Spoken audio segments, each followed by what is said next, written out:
یعنی عثمان صاحب قمیص ہدا، حلہ پوش شہادت پہ لاکھوں سلام، زاہد مسجد احمدی پر درود، دولت جیش عسرت پہ لاکھوں سلام۔ کون عثمان؟ وہ عثمان جس کے متعلق سرور کائنات علیہ السلام نے ارشاد فرمایا عثمان مجھ سے ہے اور میں عثمان سے ہوں۔ اس کو ابن عساکر نے روایت کیا ہے۔ میرے حضور نبی کریم علیہ السلام نے فرمایا جنت میں ہر نبی کا ایک رفیق ہوگا اور میرے رفیق عثمان بن عفان ہیں۔ کون عثمان؟ وہ عثمان میرے حضور لجپال علیہ السلام نے فرمایا بروز قیامت عثمان کی شفاعت سے 70,000 ایسے لوگ بغیر حساب کے جنت میں داخل کیے جائیں گے جن پہ جہنم واجب ہو چکی ہوگی۔ کون عثمان؟ وہ عثمان جس کے متعلق مولا کائنات شیر خدا کرم اللہ تعالی وجہ الکریم نے فرمایا تھا آسمانوں میں بھی عثمان ذوالنورین ہیں۔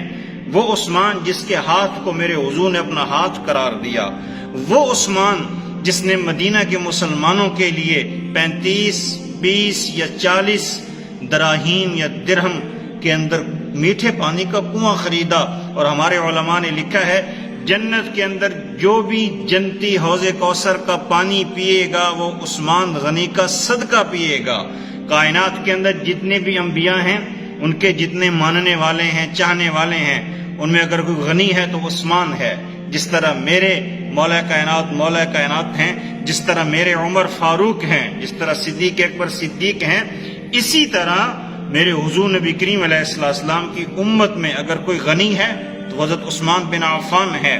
بلکہ حضرت عثمان بن عفان رضی اللہ تعالیٰ عنہ کی سخاوت کے کیا کہنے۔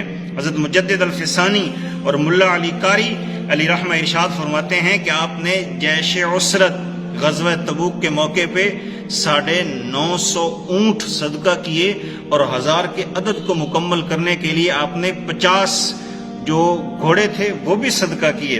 بلکہ ہمارے علماء نے لکھا ہے، محدثین نے لکھا ہے حضور نبی کریم علیہ السلام نے تبوک کے موقع پر حضرت عثمان رضی اللہ تعالیٰ عنہ کی سخاوت کا جو منظر دیکھا تو فرمایا اے اللہ میں عثمان سے راضی ہوں، تو بھی عثمان سے راضی ہو جا۔ بلکہ حضرت عثمان رضی اللہ تعالیٰ عنہ کو وطیرہ تھا، عادت پاک تھی، معمول تھا کہ حضرت عثمان ہر جمعہ شریف کو ایک غلام آزاد فرماتے۔ اگر ایک وقت کوئی غلام آزاد نہ ہوتا تو دوسرے جمعے کو حضرت عثمان رضی اللہ تعالیٰ عنہ 2 غلام آزاد کرتے، اور حضرت عثمان رضی اللہ تعالیٰ عنہ نے 2400 غلام آزاد کیے۔ اس بات کو ریاض النظرہ کے اندر لکھا گیا ہے۔ حضرت عثمان رضی اللہ تعالیٰ عنہ کی شہادت کے موقع پہ میں اللہ تعالیٰ سے دعا گو ہوں، استدعا کرتا ہوں، درخواست پیش کرتا ہوں اللہ تعالیٰ پوری امت مسلمہ کو دین کی ترویج کے لیے، دین کے فروغ کے لیے دولت کے معاملے میں مزاج عثمانی عطا فرمائے۔ وآخر دعوانا